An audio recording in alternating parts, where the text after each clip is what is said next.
The courtroom felt tight while Saul Rodriguez shook hard under those bright federal lights, with victims watching him tremble like they finally saw the truth spill out.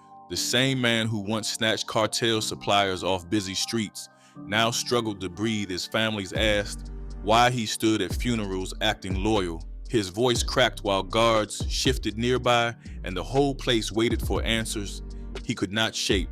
But this story started far from this courthouse. Let's rewind to the pavement where his legend first grew.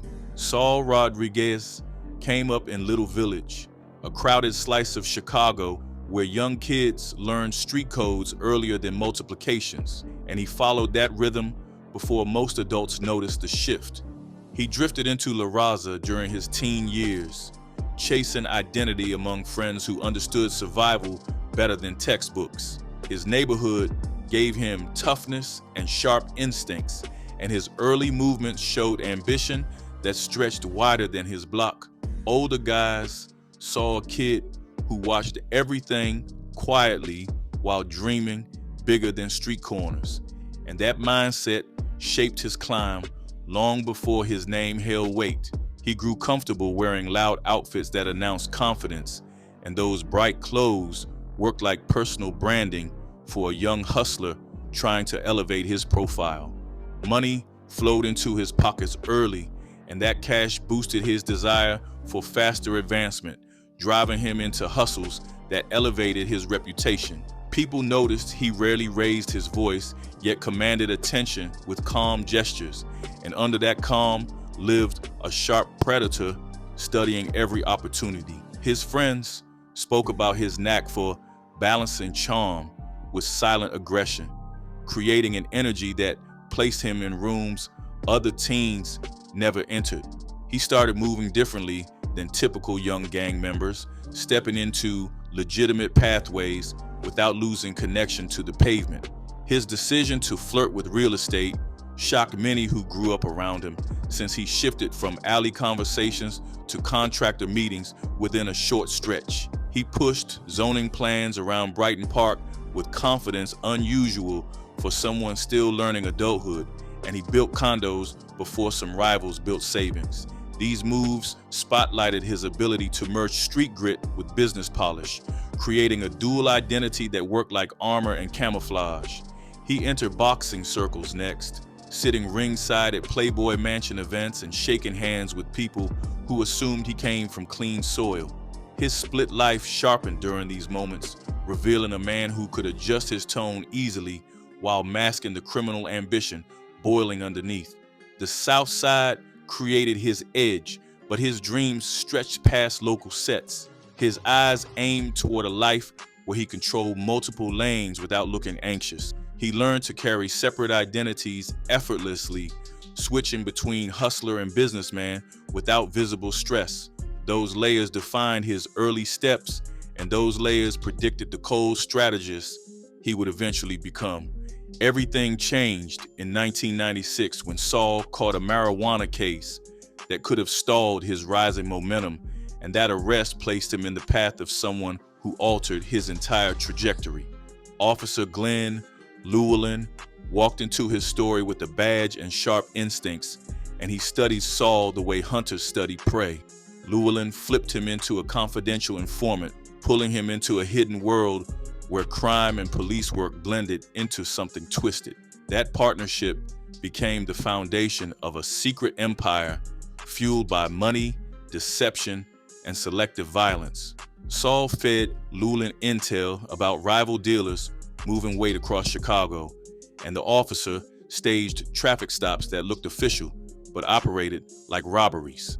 These stops stripped targets of drugs and cash, and the loot frequently ended up split between the two men. Their teamwork hid behind Chicago police logos, and that disguise made their operation smooth and terrifyingly effective. Every stage bust gave Saul more confidence, and every robbery padded Llewellyn's pockets while shielding Saul from street retaliation. Their bond created a pipeline where information flowed upward while stolen profits flowed back into Saul's world. City agencies unknowingly funded his rise, through legitimate informant payouts that reached nearly $800,000.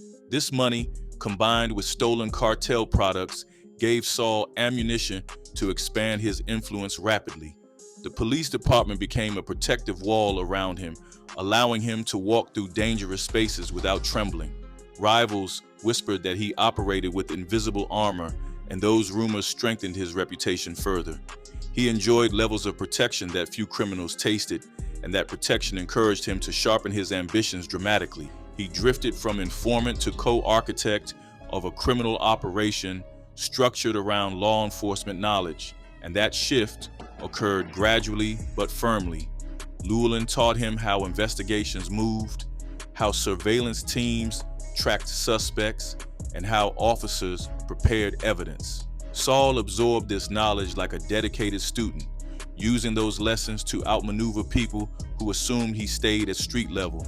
Their secret alliance blurred legal boundaries repeatedly, and every blurred line made Saul bolder. The partnership created a dangerous hybrid figure, part hustler and part protected asset, and that hybrid identity changed Chicago's underworld quietly. Soon he understood he could weaponize his informant status to eliminate competitors in ways police would never suspect. He pushed tips that targeted rivals strategically, giving officers enough details to seize drugs while creating voids he filled immediately. His double life expanded rapidly during these years, and his confidence grew as no one questioned his rising wealth. The marijuana arrest that could have stalled his grind instead created a powerful informant who manipulated both criminals and police effortlessly. Once that door opened, Saul stepped through fully, carrying a hunger that would devastate Chicago for years. Saul eventually gathered a circle of men who matched his aggression and trusted his leadership. The Uriarte brothers brought muscle and fearlessness, while Tony Sparkman delivered raw intensity that Saul valued heavily. Robert Cardenas moved with quiet precision, and Andres Flores carried a cold willingness to handle executions without hesitation. Fares Umar and Pedro Victoria added logistical support, creating a mix of personalities that blended into a ruthless network. This crew operated under Saul's direction, carrying out missions that required stealth, speed, and brutal certainty. They formed a kidnapping and robbery unit that focused on drug traffickers moving cocaine across Chicago, and their targets rarely expected seasoned predators hiding behind police tactics. The crew studied stash houses, tracked couriers quietly, and planned raids with calculated efficiency. They pulled up in vehicles disguised as unmarked police cars, forcing traffickers to freeze before questioning reality. Masks covered their faces, battering rams broke doors, and victims rarely understood the setup until they were restrained. Their staged raids convinced many that law enforcement had arrived, giving Saul's crew total control over chaotic moments. Their strategy relied on precision and intimidation, and they executed jobs that looked professional while hiding criminal motives. Some victims met them on highways when fake traffic stops unfolded with chilling accuracy. Others endured home invasions where children cried while masked men shouted orders. These kidnappings rarely left survivors unharmed emotionally, and some victims were tortured until addresses, combinations, and stash locations spilled out. The crew learned to move fast, leaving scenes before neighbors processed the noise. Rumors spread across Chicago's underworld about a mysterious group snatching kingpins like they were low-level hustlers. Stories traveled about targets disappearing temporarily, then returning shaken, missing money or product, and unwilling to speak publicly. Some traffickers warned new entrants that Chicago held a ghost crew that moved with badges and guns, and those warnings fueled the legend surrounding Saul's name. His identity stayed hidden during many jobs, but insiders whispered about a mastermind controlling these hits from behind the curtain. Saul's crew moved into darker territory once they mastered fast robberies, and those kidnappings built the legend that chased him through Chicago. They pulled off fake raids that looked official from a distance, and victims often surrendered before understanding what actually happened. They ran home invasions that shook families across places like Joliet, Cicero, and Little Village. They executed highway stops using cars shaped like unmarked police rides, and those moments trapped traffickers who thought officers were simply checking licenses. Their torture playbook came from a cold mindset, and every trick felt designed to crush someone's spirit quickly. They used suffocation bags that tightened around terrified victims who struggled for fresh air. They carried broom handles that became tools for violent intimidation during long interrogations. They threatened relatives with serious harm, including children held at gunpoint during chaotic searches.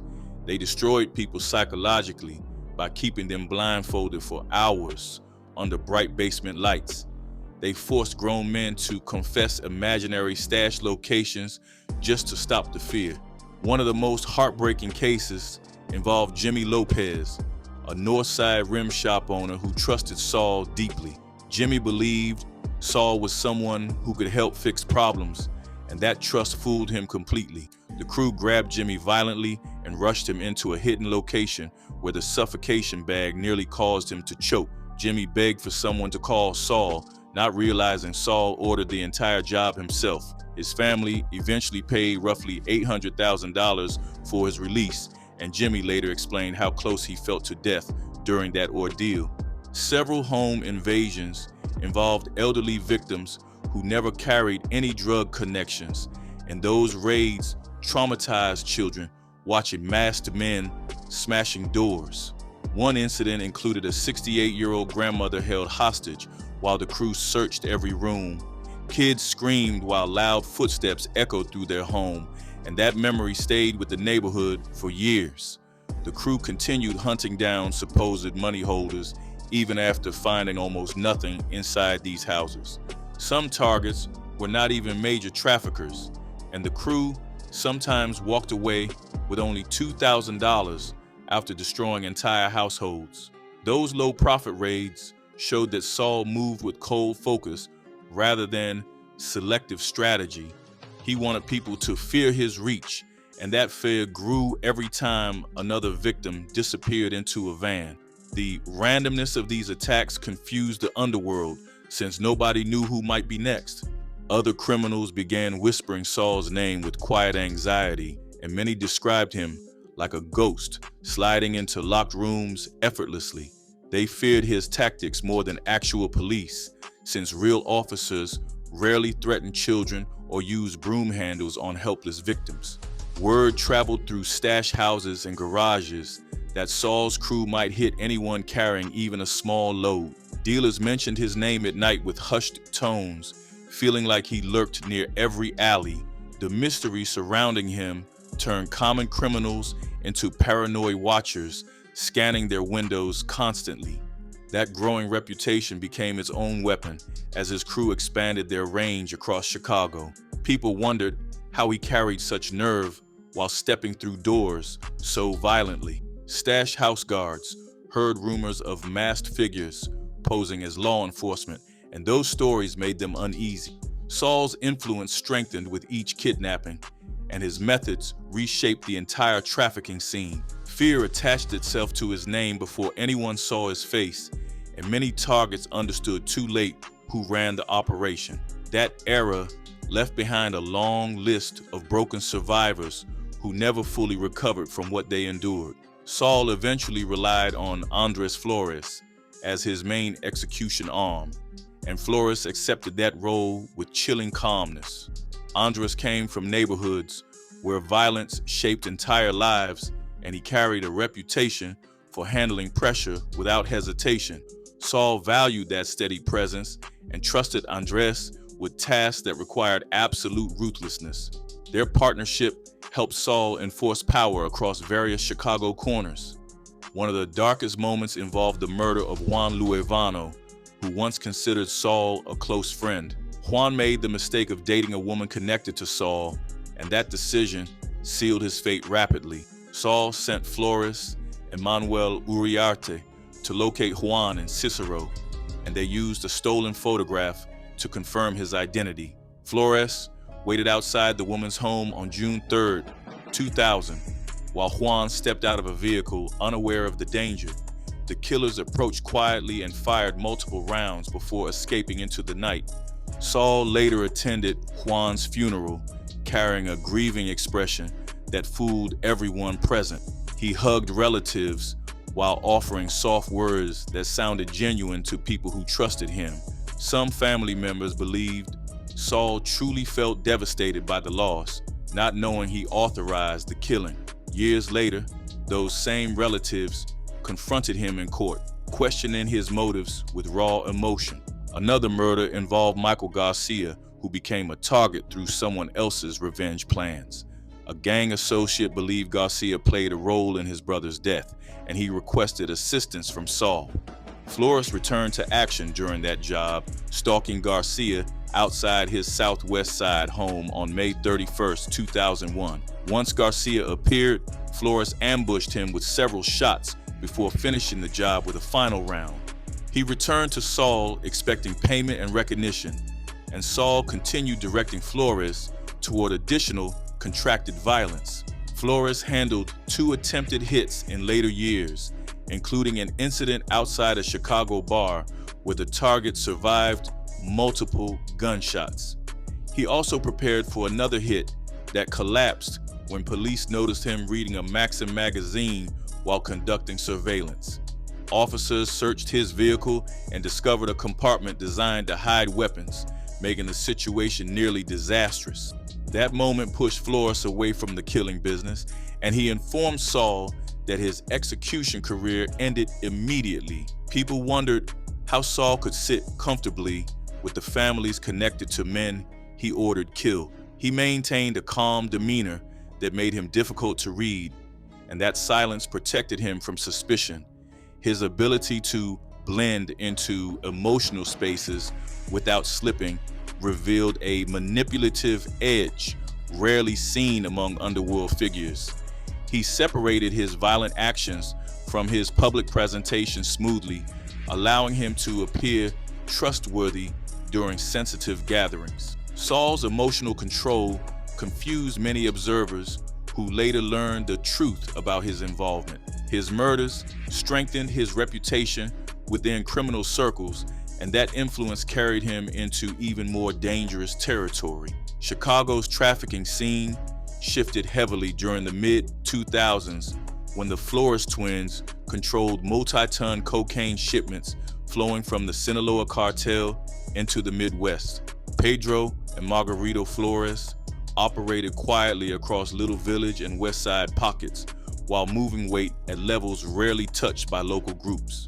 Their operation supplied countless crews and delivered profits that kept cartel connections warm, and nobody tried interfering with them openly. Their names carried influence that stretched across states and impressed traffickers who understood the scale behind their empire. Saul built his own reputation during that same period, and targeting someone with their status seemed nearly impossible. Kidnapping a Sinaloa distributor created dangers that could swallow entire neighborhoods, and dealers whispered stories about cartel retaliation reaching anyone involved. Hitting Pedro Flores looked suicidal, yet Saul felt tempted by the possibility of securing a ransom larger than anything he previously touched. That ambition guided him toward a plan that shocked everyone once details surfaced later. He believed his rip crew held enough skill to pull the move off flawlessly. The crew tracked Pedro discreetly until they located a perfect opportunity for the snatch, using quiet surveillance across several blocks. They grabbed him with speed that left no chance for resistance, and Pedro found himself trapped without understanding who captured him.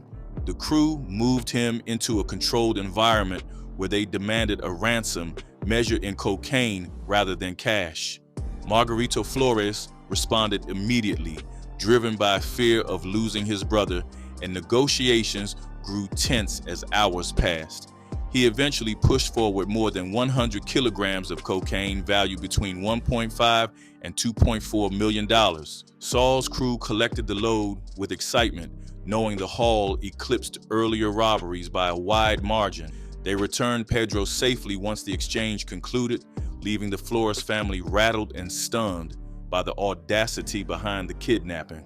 Margarito understood the danger surrounding that moment deeply and cooperated without hesitation to avoid escalation. The move shocked traffickers across Chicago, and words spread fast about a local rip crew touching cartel-connected suppliers and escaping untouched. People started discussing Saul with increased suspicion while observing his expanding influence. The kidnapping shifted the chessboard for the twins, who later became DEA super informants tied to major federal cases. Their cooperation helped bring down Sinaloa figures, including El Chapo, and their decision traced back partly to the trauma linked to that abduction.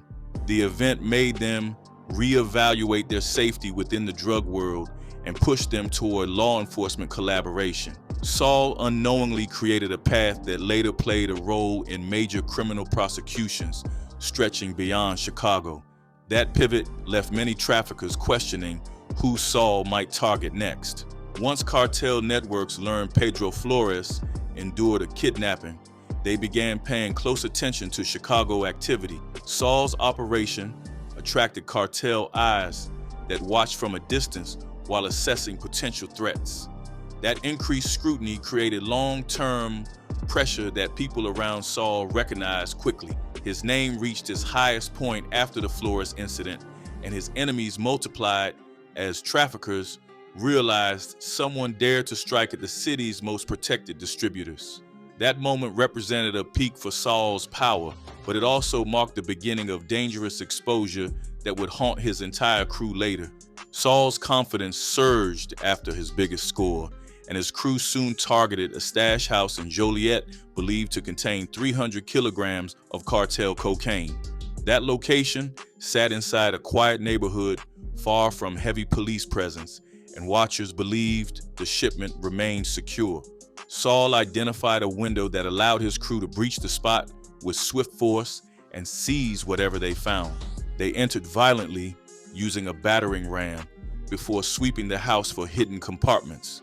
They found the cocaine and loaded it quickly into vehicles while anticipating retaliation. The robbery rattled cartel partners across Illinois who demanded answers regarding the missing shipment. Saul felt pressure rising quickly, and he feared cartel suspicion might land on his operation. He needed to redirect blame, so he pointed toward two men named Luis Vega and Francisco Pizarro. Both men were local dealers with minimal involvement in large-scale trafficking, and neither played any role in the Joliet stash house. Saul wanted to sell a convincing lie that would protect his crew and keep cartel reactions contained. He captured Vega and Pizarro using members of his inner circle and transported them to a basement chosen specifically for interrogations. The crew tied them tightly while pushing questions with growing intensity, demanding explanations that neither man could offer. They beat the men while threatening further violence until their statements sounded believable enough to satisfy cartel leaders. Vega later testified that he saw what looked like a dead body lying on the basement floor during his captivity. He described a chilling sight that added fear to an already unbearable situation. Saul used that entire scene to reinforce his narrative when communicating with cartel contacts, portraying Vega and Pizarro as thieves responsible for the Joliet disaster. That strategy bought him time and kept cartel heat away from his actual crew. The cartel believed Saul handled the matter with firm action and closed their inquiries without searching deeper. His manipulation protected his people while leaving two innocent men psychologically destroyed. Vega and Pizarro carried trauma long after their release and told investigators about the brutality they endured in the basement. The Joliet heist intensified interstate drug tensions and triggered countless whispers across Chicago's criminal networks. Cartel factions wondered who executed such a bold theft and searched for clues that pointed toward hidden enemies.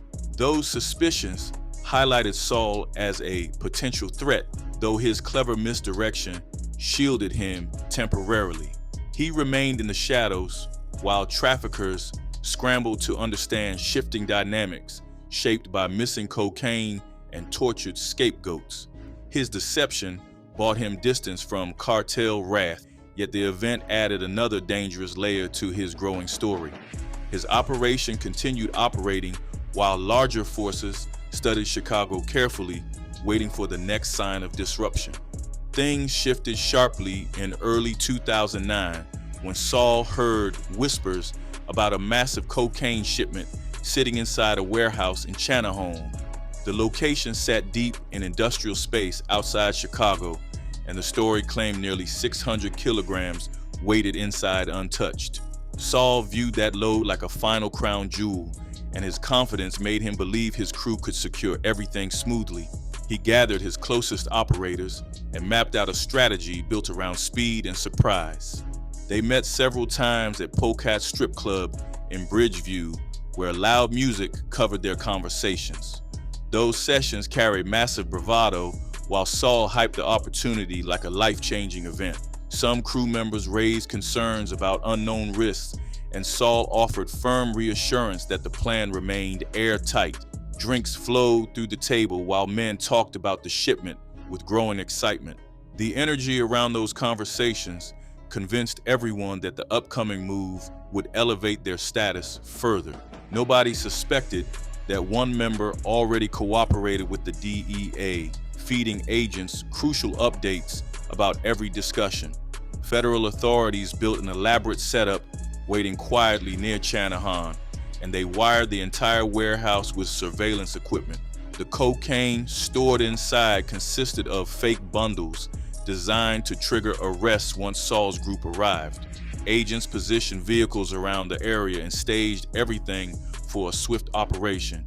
They wanted to capture the entire RIP crew during the heist with clear video evidence. When Saul's crew pushed into the warehouse, agents watched from hidden vantage points while listening to real-time recordings. The men grabbed the fake cocaine, believing they struck gold once again. Within seconds, federal teams swarmed the site from every angle, shouting orders while surrounding the intruders. Several crew members froze instantly under the pressure, while others attempted brief resistance before surrendering. Saul moved faster than the rest and slipped out through a side exit, vanishing into the cold air outside. His escape lasted only a short time since agents tracked him through coordinated field teams. He fled through several roads before authorities intercepted him days later. The bust dismantled his entire infrastructure and exposed every secret operation linked to past kidnappings and robberies. Federal prosecutors unveiled a massive RICO indictment that shook Chicago's criminal underworld deeply. The document listed murders, home invasions, bribes, stash house hits, and extensive trafficking. Every chapter of his hidden empire surfaced publicly, and the city realized how deeply his activities had penetrated multiple communities. Saul understood the gravity of the charges immediately and flipped faster than anyone expected once prosecutors mentioned the possibility of a death sentence. His cooperation began swiftly as he listed names and described countless operations from previous years. He threw Officer Glenn Llewellyn under the bus first by detailing their joint robberies and stage stops. He recounted how Llewellyn helped him identify targets and split profits from stolen cocaine. He continued exposing the Uriart brothers while describing their roles during violent home invasions and kidnappings. Tony Sparkman and Robert Cardenas quickly followed in his statements as Saul mapped their involvement in various robberies. Several other partners also faced heavy accusations as Saul delivered testimony showing full awareness of every detail. Prosecutors realized they had gained a powerful witness capable of securing multiple convictions. Saul described murders ordered by him, including the killings of Juan Luevano and Michael Garcia. He explained kidnappings in clear detail and outlined extortion attempts involving rival traffickers. He even discussed political bribes during his real estate ventures and corruption leaks provided by officials like Joseph DiGiacomo. During trial sessions, several defendants stared directly at Saul while he pointed toward them calmly. Their faces showed anger and disbelief as he described crimes they previously believed would stay concealed forever. Courtrooms felt tense as victims listened to descriptions of terrifying moments they once experienced helplessly. Luevano's sister confronted Saul verbally during her statement and questioned how he acted heartbroken during Juan's funeral, despite arranging his death. Her words created heavy silence across the room. Jimmy Lopez's family spoke next about the suffocation bag incident and the emotional damage lingering long after his release. Their voices cracked while describing fear that stayed with them for years. Saul listened quietly as families vented their pain openly, and his expression shifted from blankness to visible distress. His testimony spanned multiple days and created a trail of shattered loyalties behind him. Once the sentencing phase arrived, Saul unexpectedly broke down in tears for nearly 10 minutes. He begged the judge for another chance to rebuild himself while insisting he regretted his crimes. His sobbing echoed through the courtroom while attorneys observed him closely. People whispered among themselves after watching a man who once terrified entire crews collapse emotionally. His plea surprised many observers and sparked debates regarding his sincerity. His fate remained sealed despite the emotion, and the hearing ended with a heavy atmosphere weighing over the entire space. Saul adapted to prison life slowly and eventually embraced religion while seeking inner change. He studied theology intensely and later earned a Doctor of Ministry degree behind bars. He lived mostly in protective custody due to the danger surrounding informants. Guards described him as respectful and disciplined, and staff members often mentioned his consistent commitment to education. Years passed quietly while Saul focused on spiritual growth and counseling other inmates. During this period, Glenn Loveland petitioned for compassionate release and succeeded despite his major role in Saul's enterprise. Observers noted the irony of a former officer walking free before the man he helped empower. Some Chicago residents expressed frustration, while others accepted the ruling reluctantly. Llewellyn returned home while Saul remained locked inside federal facilities.